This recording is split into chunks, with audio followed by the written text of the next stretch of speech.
1 2 3มาเลย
ก็อย่าล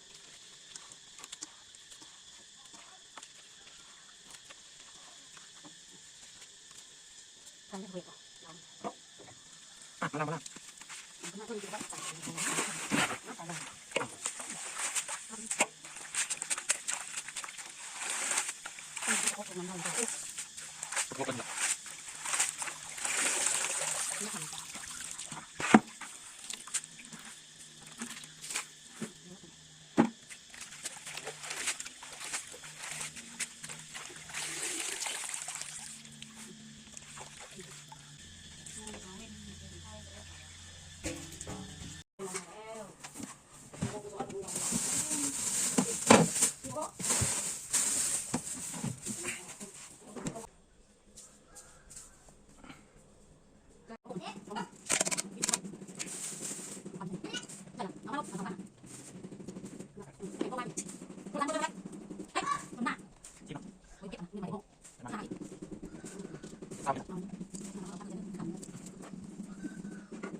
ประเด็นเลย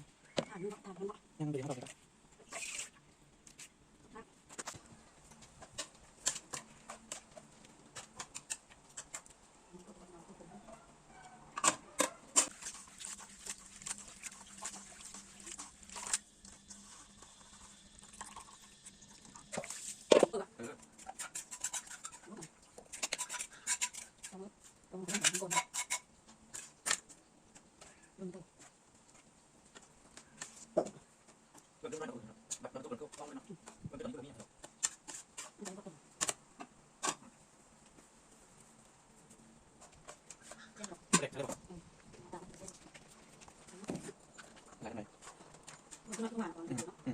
มันพูด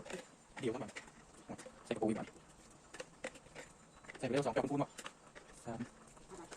3รู้ว่ายังก็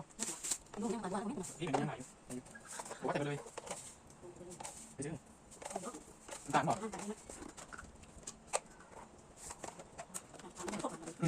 ทำอะไรกินอะไรนี่น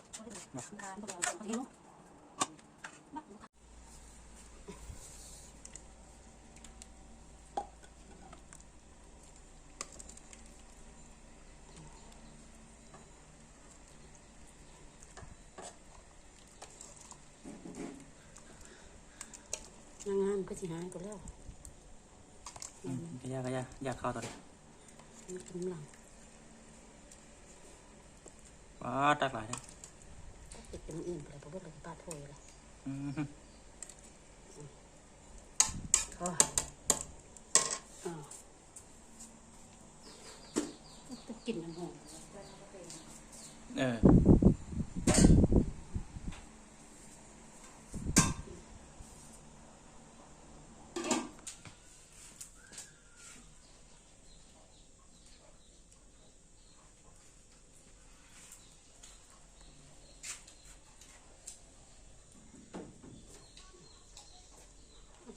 ยากแล้วกูเป็นไง ใช่ไหมเสียบ แกงมาตอนบ่ายมันเป็นตอนเที่ยง บ่มีแต่พอเขาหุงมากินข้าวเดียวนี่เมื่อหลับ กินเจ้ากินนางพักไผ่ทางหลังยามด่างไปกินไปข้างในก่อน มา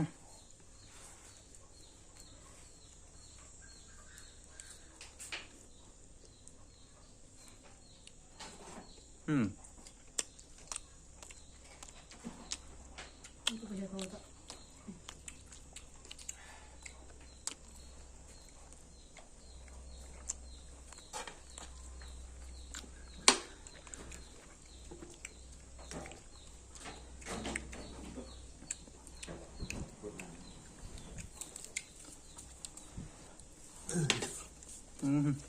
อ๋อ มาคือกู คนลูกมาม่าลูกมาจ้ะ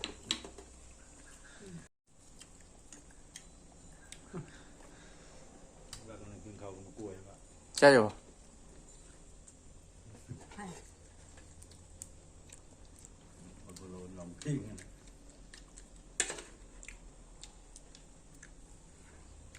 แจ๊บมันจะไปน้องเลยน้องมา อืม ทักบัน อ๋อนี่ขนาด แกงมาตอนบ่าย